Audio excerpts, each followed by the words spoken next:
Hi, I'm Vanessa Brantley Newton, and I'm going to read to you Grandma's Purse, written and illustrated by me. This book is dedicated to all of my Gullah Geechee belles. And Gullah Geechee are the people from Low Country, South Carolina, who have a rich, rich history here in America, and they were also storytellers. Grandma's Purse. Today, my grandma Mimi is coming to visit. When Mimi comes over, she always has some new treasure to share. And no matter what it is, it comes from inside her purse. I can't look away from it. It must be full of some magical things. All the things that make my grandma Mimi. Will you show me what's inside? Yes, she will. I keep all kinds of things in my purse. You never know what you'll want to have with you. I use my mirror to see myself before you see me. I use it to put on my lipsticks so that my lips are ready to give you a big kiss. And you have your smell good? Mimi laughs. Yes, I use my smell good so that you know I was here even after I go home. I keep extra earrings in my purse just in case I want to feel extra fancy. This coin purse holds my coins, of course, but it also holds memories. Your grandfather bought it back from Japan for me. So when I do something small, like put change away, I do something big and think of him too. Candy! You never know when you'll need a little treat. Mimi always passes me a piece of candy to suck on in church, right when I start having a hard time paying attention to the pastor. Your phone looks like a toy. It has my friends' phone numbers in it. What else would I need it for? My glasses help me to see your pretty face, and this scarf can keep me warm or give me a cushion if I want to rest my head. It can make me feel fancy if my earrings don't do it on their own. So this is how Mimi gets to be Mimi. With everything in her purse. I can be Mimi too. Towards the bottom of the bag, I find a sleeve of pictures. At first, I only recognize one, me. But Mimi shows me who's in the others. There's Mimi a long time ago when she married Papa, and another of my mom when she was my age. She looks like me, only without all of Mimi's accessories. There's one more thing at the very bottom. I couldn't see it until we took out all of Mimi's treasures one by one. It's big and it has my name on it, a purse of my own.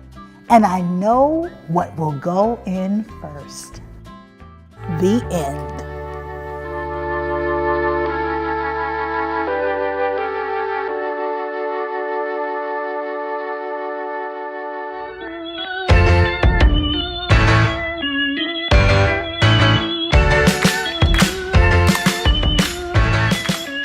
Hi, boys and girls. I bet you all know the nursery rhyme, Mary Had a Little Lamb, and you probably can recite it from heart. Today, we have that story, but it's in a different country. And this book is entitled, Maria Had a Little Llama, or Maria Tenía una Lamita. It also won the Porter Belpré Honor Award. We're here with Angela and her llama, and we're going to hear the story. Maria had a little llama. Maria tenía una llamita. Is that an instrument she's playing? Yeah, she's playing a flute. Oh. Whose fleece was white as snow, cuya lana era tan blanca como la nieve. And everywhere that Maria went, y a donde Maria iba, the llama was sure to go. La llama la seguía. Is that a map? It is. It's of Peru. That's where she lives. Oh, so this story is taking place in Peru, and she's playing maracas? Yes. He followed her to school one day. Un día le siguió a la escuela. And this is the school back here? It's a escuela. That's where she Escuela. goes to school. And that's the church? Mm-hmm. And how do you say church?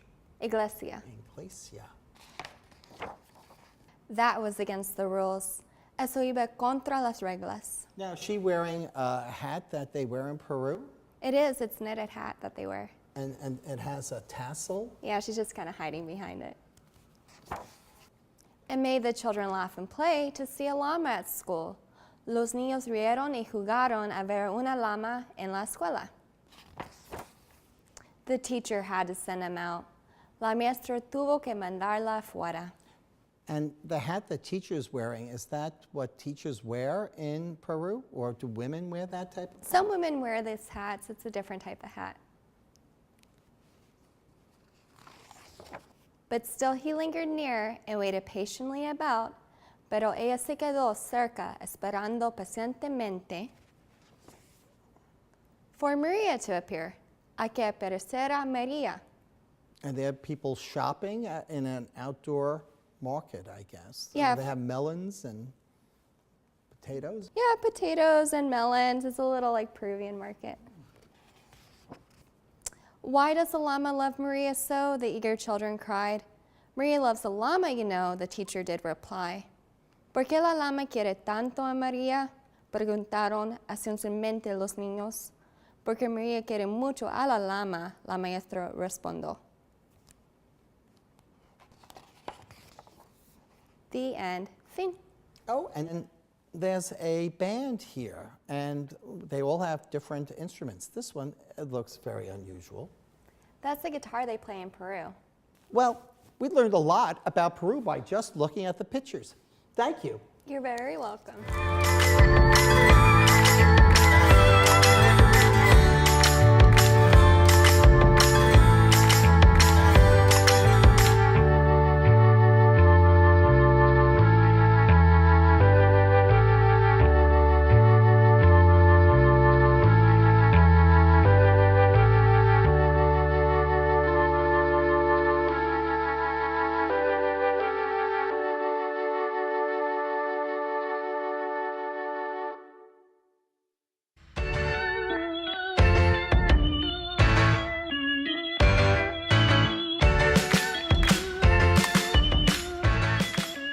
Hi, I'm John Sheska, the author of The True Story of the Three Little Pigs, which has now been out there for more than 25 years.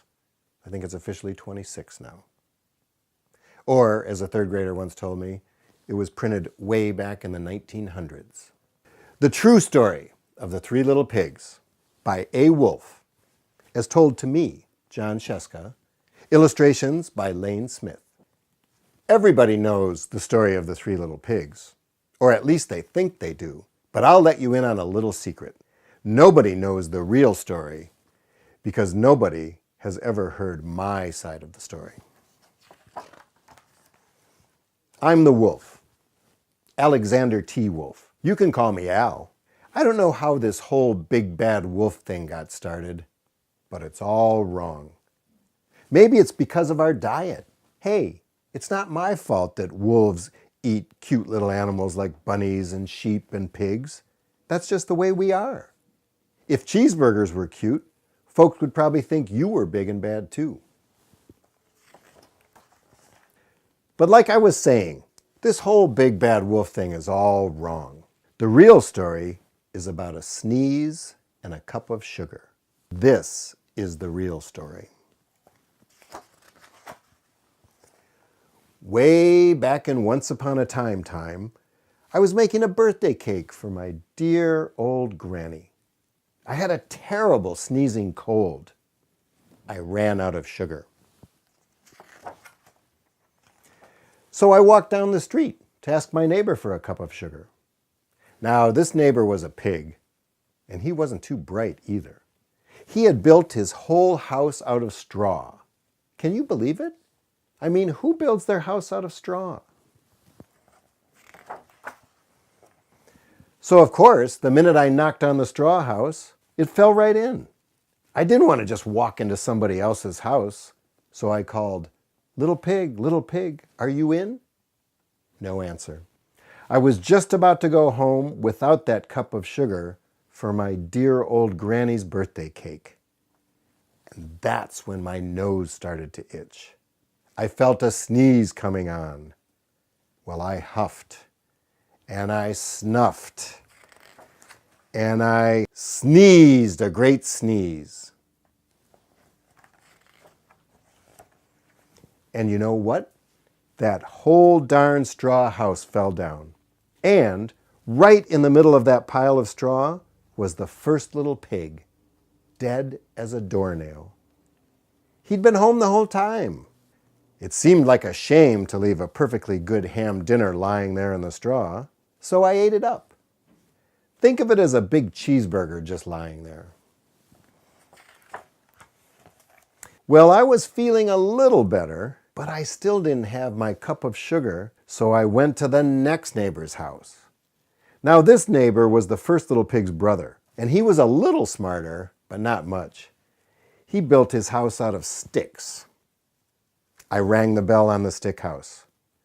Nobody answered. I called, Mr. Pig, are you in? He yelled back, Go away, Wolf. You can't come in. I'm shaving the hairs on my chinny chin chin. I had just grabbed the doorknob when I felt another sneeze coming on. I huffed, and I snuffed, and I tried to cover my mouth, but I sneezed a great sneeze. And, you're not going to believe it, but this little pig's house fell down just like his brother's. And when the dust had cleared, there was the second little pig, dead as a doornail. Wolf's honor. Now, you know food will spoil if you leave it out in the open, so I did the only thing there was to do. I had dinner again. Think of it as a second helping. I was getting awfully full, but my cold was feeling a little better, and I still didn't have my cup of sugar for my dear old granny's birthday cake. So I went to the next house. Now, this guy was the first and second little pig's brother. He must have been the brains of the family. He had built his house of bricks. I knocked on the brick house. No answer. I called, Mr. Pig, are you in? And do you know what that rude little porker answered? Get out of here, Wolf. Don't bother me again. Talk about impolite. He probably had a whole sack full of sugar, and he wouldn't give me just one little cup for my dear, sweet old granny's birthday cake. What a pig. I was just about to go home and maybe make a nice birthday card instead of a cake when I felt my cold coming on. I huffed, and I snuffed, and I sneezed once again, and then that's when that third little pig yelled, Hey, your old granny can sit on a pin. Now, I'm usually a pretty calm fellow, but when somebody talks about my granny like that, I go a little crazy. When the cops drove up, of course I was trying to break down the pig's door, and the whole time I was huffing and puffing and sneezing and making a real scene. Well, the rest, as they say, is history. The news reporters found out about those two pigs I had for dinner. They figured a sick guy going to borrow a cup of sugar didn't sound very exciting. So they jazzed up the story with all that huff and puff and blow your house down stuff. And they made me the big bad wolf. That's it. The real story. I was framed. But maybe you could loan me a cup of sugar. The end.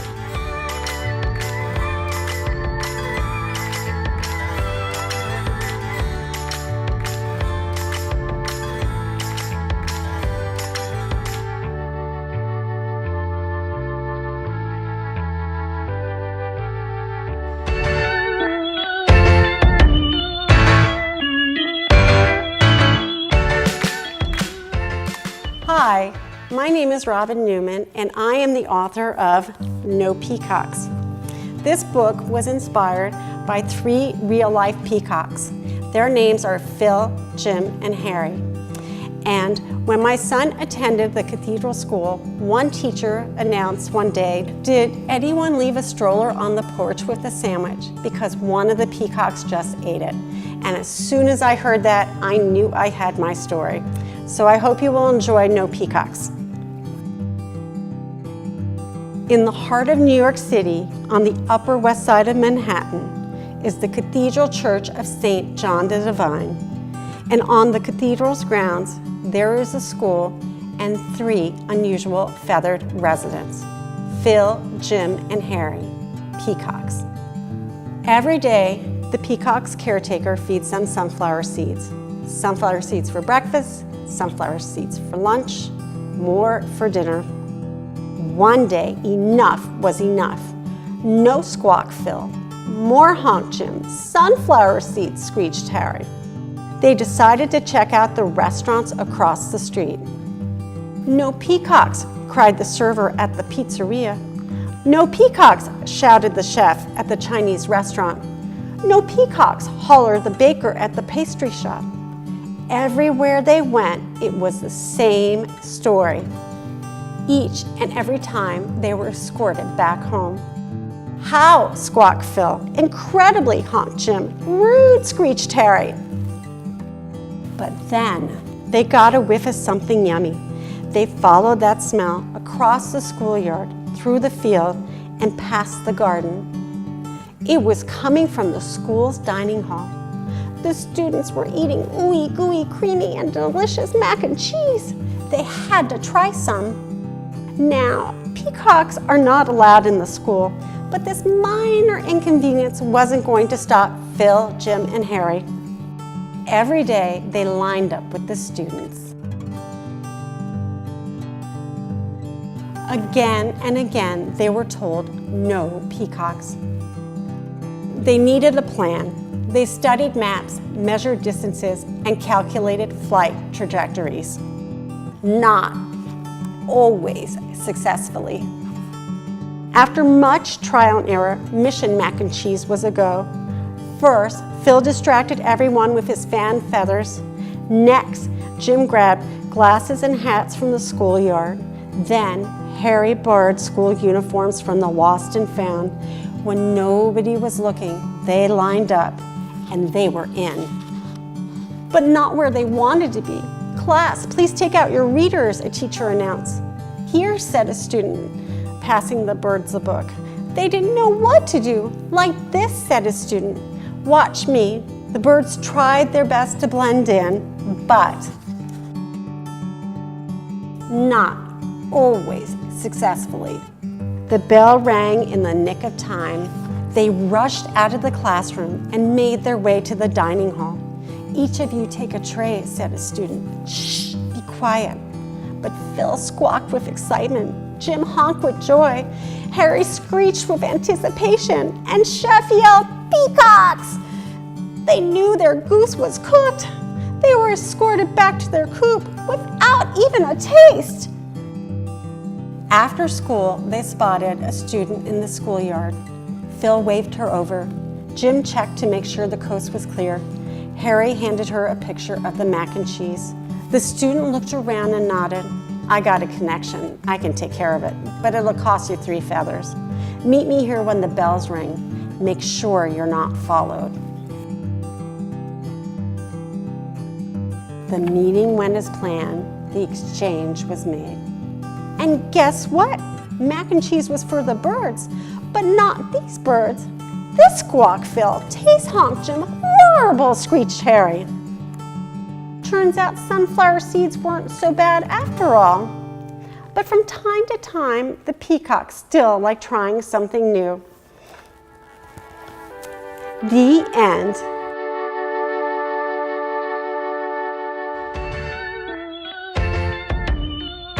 Hi, I'm Rocco, and welcome to Read Out Loud. I'm here with Patrick McDonald, and Patrick's going to read his new book, Tech, the Modern Cave Boy.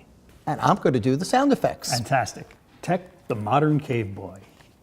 Once upon a time, way, way back, a long time ago, or maybe yesterday, there lived a little cave boy named Tech! Tech was pretty much your typical troglodyte child. Yes, he did have a beard, but everything was kind of hairy back then. Ugh. All cave boys lived in caves, of course, but the problem with this cave boy was that he never wanted to leave his, even when friends came to visit. Hi, Tech. Ugh. In the evening, an eerie glow came from Tech's cave, making it impossible to see the twinkling stars above. Beep, boop, bop. Tech stayed alone in his cave room, glued to his phone, his tablet, and his game box, all day, all night, all the time. Boop, beep, bop. You should have never invented the internet, Tech's mom grunted to Tech's dad. Beep, bop, beep. Outside, the real world was evolving, but Tech couldn't have cared less. Bip, beep, ugh. Tech missed out on all the winter fun during the Ice Age. Boop, bop, beep. He never even learned his dinosaur names, identifying them as a whatchamacallitsaurus, a who's that saurus, or a flying I don't give a dactyl. The hours, days, and months were slipping by. Beep, boop, bop, beep, beep, bop, boop, bop, beep, bop. My brain may be the size of a walnut, but even I know that is not a healthy situation, said his best friend Larry.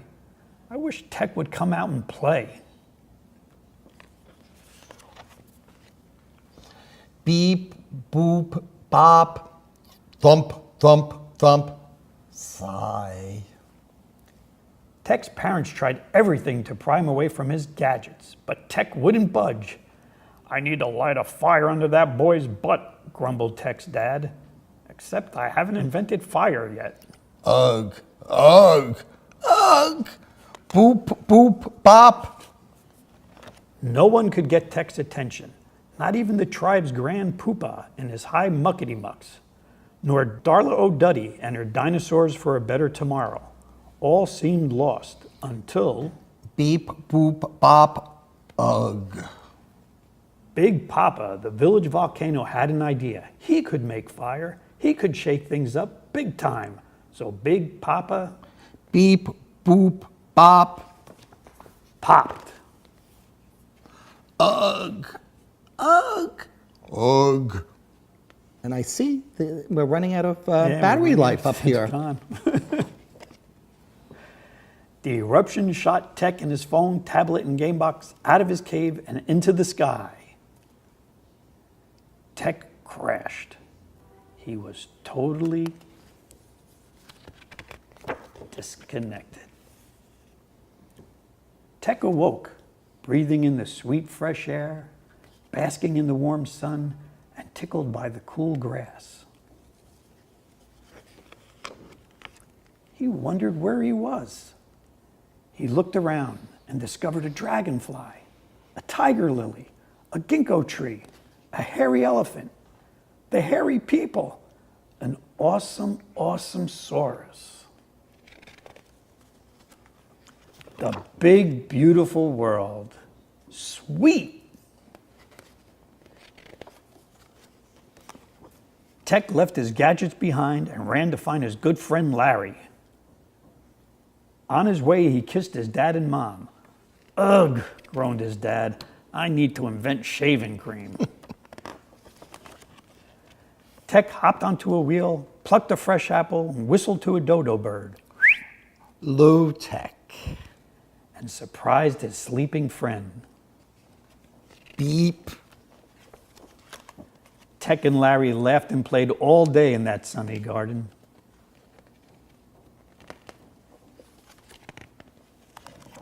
And in the evening, they reached for the glorious stars.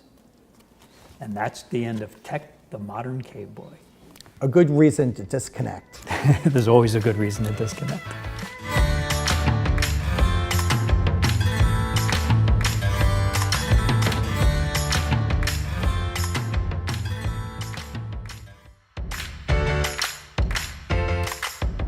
Hi, I'm Rocco Stano, and welcome to Read Out Loud on Kidlit TV.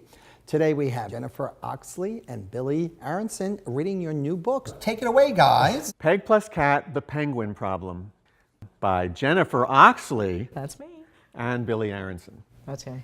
One day, Peg and Cat were visiting the very cool, very cold South Pole. They had come to make snowmen and to watch the animal winter games. Suddenly, 4 penguins came skiing down the hill, right towards that snowman. Crash! Sorry, oops, my bad, said 3 of the penguins. Please accept our humble apologies, said the 4th. Snow problem, said Cat, cracking himself up. Get it? Like it's snow problem? Are you here to compete in the animal winter games? Asked Peg. Most certainly yes, said a penguin. But alas, we seem to keep crashing into things. Try again, said Peg.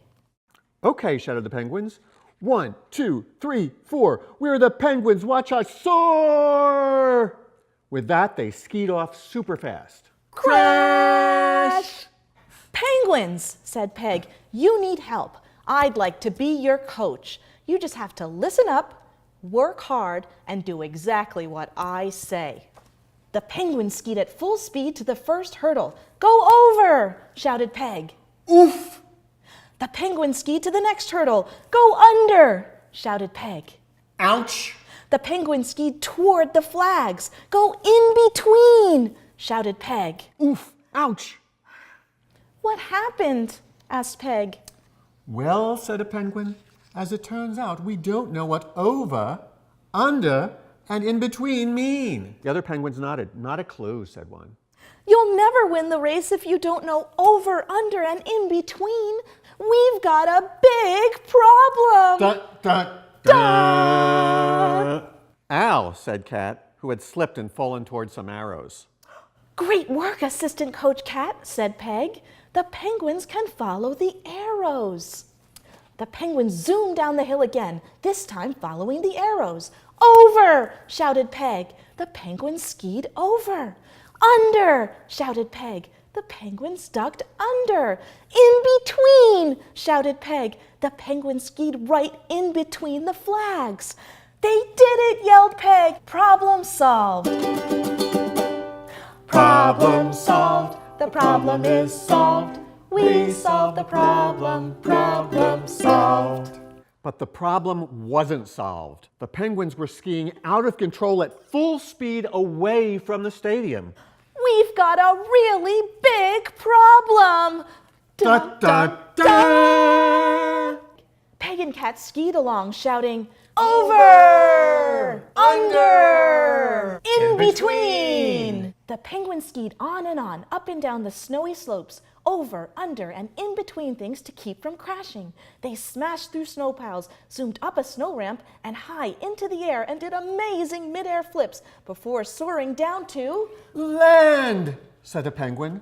We're not actually on land, said another penguin. We seem to be on a piece of ice in the middle of the water. Peg heard Ramon's voice coming from the stadium. He was announcing the start of the race, but the penguins couldn't reach land. The penguins are missing the race, cried Peg.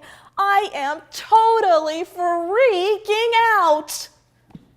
Cat held up his paws. I need to count backward from 5 to calm down. Can you guys count with us? 5, 4, 3, 2, 1. As Peg counted, Cat dropped a big snowball and rolled it across Peg's ski. You amazing Assistant Coach Cat, said Peg. If we use the skis to make a bridge, the penguins can go across them. In no time, the penguins were on land and off to the races. At the stadium, the race had begun. The polar bears skied toward the low hurdle, but instead of going over, they went crash! The walruses made it to the second hurdle, but instead of going under, they went Crash! The squirrels made it to the flags, but instead of going between, they went crash! Then the penguins skied up to the starting gate. 1, 2, 3, 4, we're the penguins, watch us soar, they chanted. And soar they did. The 4 penguins skied over one hurdle, under another, and in between the flags, and all the way to the finish line. They were Animal Games champions. Woohoo! Yelled their very proud coaches Peg and Cat. Problem solved. Problem solved. The problem is solved. We solved the problem. Everything is awesome. Problem solved.